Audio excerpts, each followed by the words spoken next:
हाँ तो नमस्ते नमस्कार प्रणाम साथियों, कैसे हैं आप सब। उम्मीद करता हूँ आप सब बहुत अच्छे होंगे। एसएसपी ऑनलाइन क्लासेस में आपका स्वागत है। तो आज हम 10वीं क्लास के जीव विज्ञान के पहली अध्याय जैव प्रक्रम की पोषण का ऑब्जेक्टिव पूरा करने वाले हैं। तो साथियों, अगर आप हमारे चैनल पर नए होंगे तो आप हमारे चैनल को सब्सक्राइब कर लें, लाइक कर लें, और ये पर डे आपको एक वीडियो मिलेगा ऑब्जेक्टिव के माध्यम से। तो आप हमारे चैनल को लाइक कर लें, शेयर कर दें, ठीक है, और अपने दोस्तों के पास ज़्यादा से ज़्यादा शेयर कर दें, ठीक है। तो चलिए, हमारे पास पहला प्रश्न है कि वैसे पौधे जो पोषण के लिए सड़ी गली चीज़ों पर आश्रित रहते हैं वे क्या कहलाते हैं। ठीक है साथियों, तो वे क्या कहलाते हैं। तो यहाँ पे हम लोगों का कहना है, ठीक है, तो वो कहलाते हैं दोस्तों मृतजीवी पौधे होते हैं, यानी कि बी नंबर ऑप्शन जो है हमारा राइट ऑप्शन है, ठीक है। उसके बाद अगला प्रश्न है स्वपोषी भोजन के लिए आवश्यक है। दूसरा नंबर प्रश्न है स्वपोषी भोजन के लिए आवश्यक है, ठीक है। तो आप कहिएगा स्वपोषी भोजन के लिए आवश्यक है, तो आप कहिएगा इनमें से सभी, यानी कि क्लोरोफिल भी आवश्यक है, सूर्य का प्रकाश भी आवश्यक है, जल और कार्बन डाइऑक्साइड भी आवश्यक है, और ये हमारा इनमें से सभी, यानी कि डी नंबर ऑप्शन हमारा सही है, इनमें से सभी आवश्यक है, ठीक है। उसी प्रकार अगला प्रश्न है हमारे पास कि छोटी आंत की ग्रंथिया से निकलने वाला रस कहलाता है। छोटी आंत से ग्रंथियों से निकलने वाला रस कहलाता है, तो आप कहिएगा जठर रस। सॉरी, यहाँ पे जफर लिखा गया है साथियों, यहाँ पे होना चाहिए जठर रस, ठीक है। जठर रस होता है, ठीक है, जठर रस निकलता है, ठीक है साथियों। चलिए, उसके बाद हम आगे बढ़ेंगे। उसी प्रकार हमारे पास अगला है, ठीक है, उसी प्रकार हमारे पास अगला है कि वायुमंडल में यहाँ पे है साथियों, चौथा प्रश्न है, कह रहा है कि वायुमंडल में कार्बन डाइऑक्साइड का कितना प्रतिशत है, ठीक है। वायुमंडल में कार्बन डाइऑक्साइड का कितना परसेंट है, ठीक है। वायुमंडल का कार्बन डाइऑक्साइड का कितना परसेंट है, तो आप कहिएगा, तो साथियों आप कहिएगा 0.03%, ठीक है, 0.03%, यानी कि बी नंबर ऑप्शन हमारा सत्य है, ठीक है, बी नंबर ऑप्शन हमारे पास सत्य है। फिर उसी प्रकार अगला प्रश्न है, 5वें नंबर प्रश्न में कह रहा है कि प्रकाश संश्लेषण प्रक्रम में निम्नलिखित में क्या नहीं होता है। साथियों, प्रकाश संश्लेषण प्रक्रम में निम्नलिखित में क्या नहीं होता है, तो आप कहिएगा कार्बन डाइऑक्साइड का मुक्त होना, ठीक है, यानी कि पौधे जो होते हैं वो कार्बन डाइऑक्साइड ग्रहण करते हैं, ठीक है साथियों, कार्बन डाइऑक्साइड जो है वो ग्रहण करते हैं, मुक्त नहीं करते हैं, ठीक है। इसलिए हमारे पास ऑप्शन जो होगा बी नंबर ऑप्शन जो होगा हमारे पास सत्य होगा, ठीक है। उसी प्रकार अगला प्रश्न एक और है कि इनमें किसके द्वारा अमीबा भोजन अंतर्ग्रहण करता है, ठीक है। यहाँ पे 6ठे नंबर प्रश्न है, कह रहा है कि इनमें किसके द्वारा भोजन जो है अंतर्ग्रहण करता है, ठीक है। तो आप कहिएगा साथियों, आप कहिएगा कि कुटपादों के द्वारा, किनके द्वारा होता है, कुटपादों के द्वारा, यानी कि ए नंबर ऑप्शन हमारा जो है साथियों सत्य है, ठीक है, ए नंबर ऑप्शन हमारा सत्य है, ठीक है। उसी प्रकार अगला प्रश्न में कह रहा है साथियों, ठीक है, अगला प्रश्न में कह रहा है,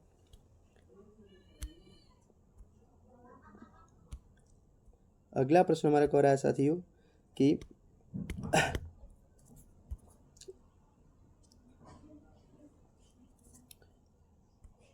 ठीक, अगला प्रश्न है, यानी कि 7वें नंबर प्रश्न में है, कह रहा है इनमें से किस छिद्र के द्वारा ग्रसनली से जुड़ा होता है, ठीक है।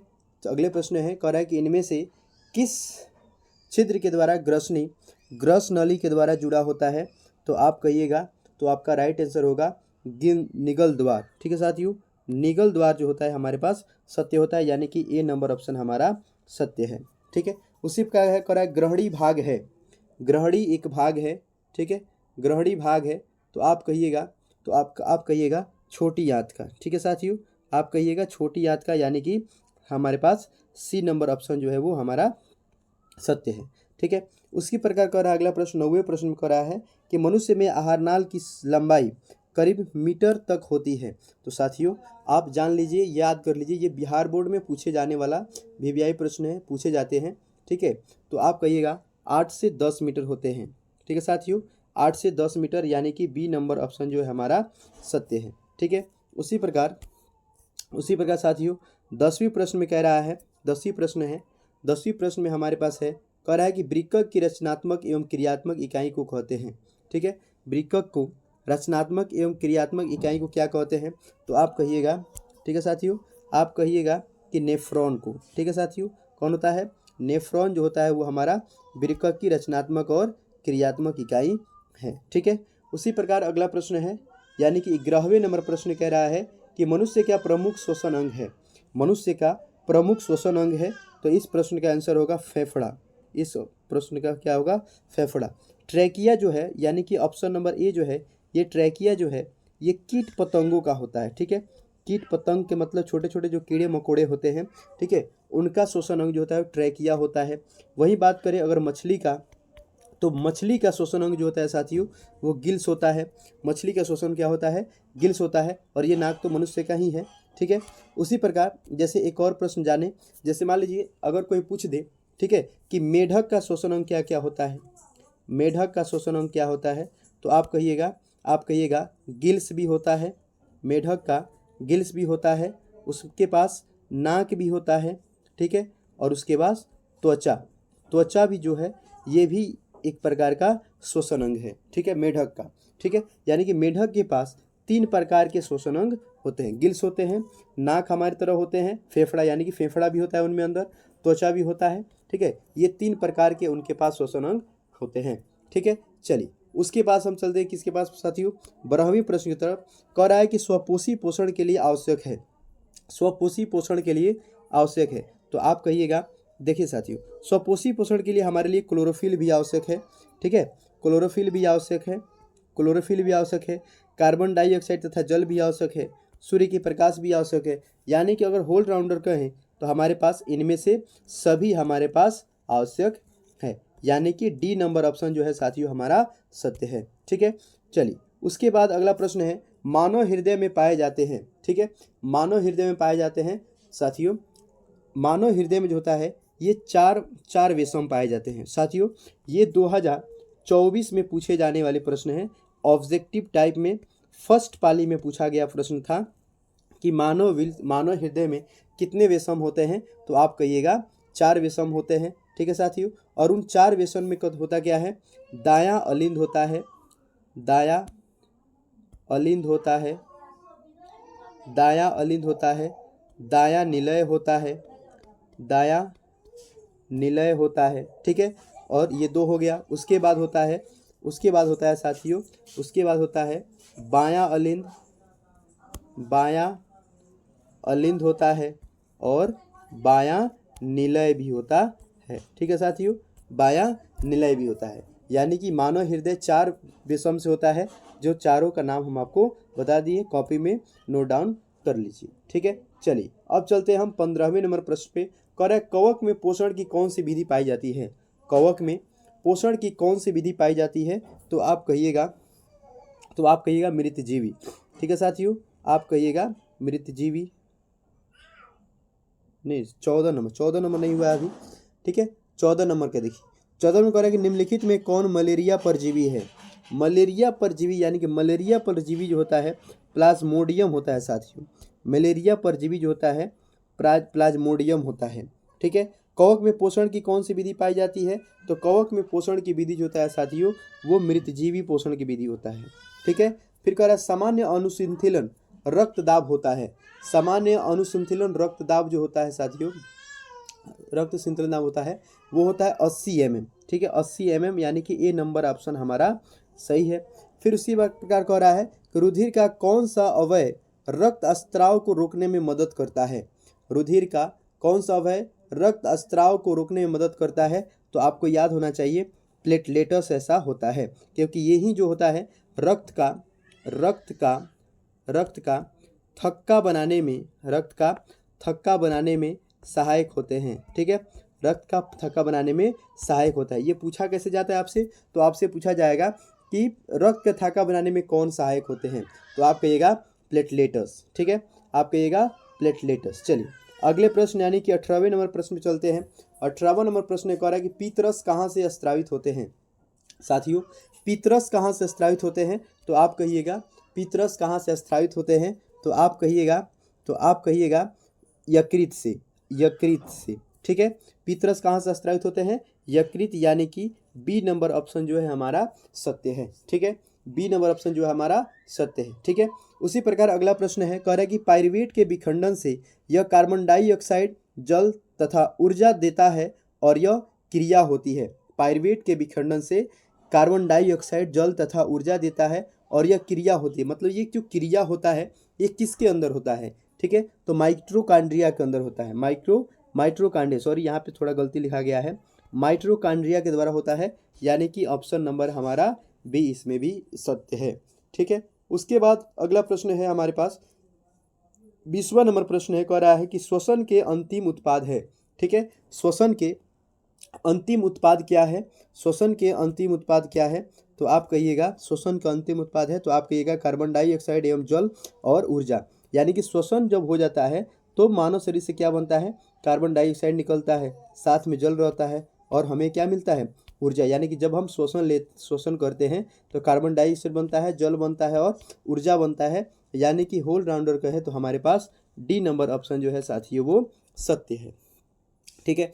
उसी प्रकार अगला प्रश्न है, कर रहा है कार्बोहाइड्रेट, प्रोटीन तथा वसा की पूर्ण पाचन का स्थल निम्नलिखित में कौन सा है? ठीक है, कह रहा है कि कार्बन डाइऑक्साइड, प्रोटीन तथा वसा के पूर्ण पाचन का स्थल निम्नलिखित में से कौन सा है? तो आप कहिएगा छोटी आंत, ठीक है। अच्छा, छोटी आंत को क्षुद्रांत के भी नाम से जाना जाता है। सी नंबर ऑप्शन जो है हमारा सत्य है, ठीक है।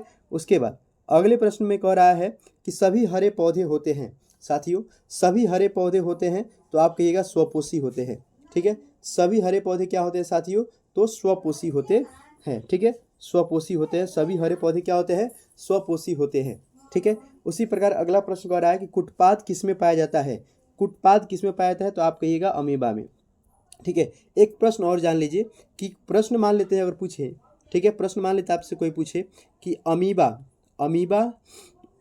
भोजन ग्रहण किसके माध्यम से करता है? ठीक है, मान लीजिए प्रश्न कहे कि अमीबा भोजन ग्रहण जो है किसके माध्यम से करता है? तो आप कहिएगा कुटपाद के माध्यम से, ठीक है साथियों।